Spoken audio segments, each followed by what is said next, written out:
Get ready with me for my friends wedding. হ্যাঁ guys, আমি এখন যাবো আমার বান্ধবীর বিয়েতে। ভাই মেকআপ গলে গলে পড়ছে, এত গরমে কে বিয়ে করে, মানে কি বলবো, জাস্ট আমি ফাউন্ডেশন অ্যাপ্লাই করছি অ্যান্ড মেকআপটা গলছে।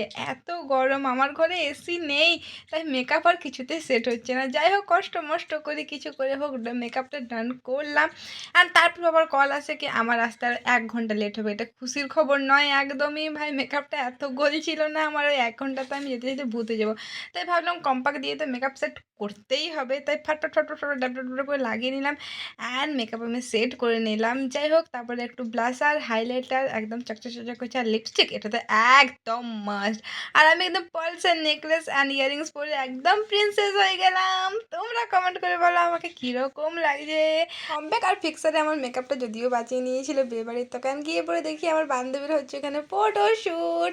তো দেখো ওর এক্সাইটিং লেভেলটা বিয়ে জাস্ট নাচছে গাইস। আমি এখন অনেক লেট তো ছিলাম, তাই বড় হাতে তোকে ওকে আমি দেখতে পেয়েছি। অ্যান্ড দেন তারপরে খাওয়া দাওয়া করে আমি রিটার্ন চলে এসেছি বাড়ি। দেখা হবে নেক্সট ভিডিওতে, ততক্ষণের জন্য take care and bye by.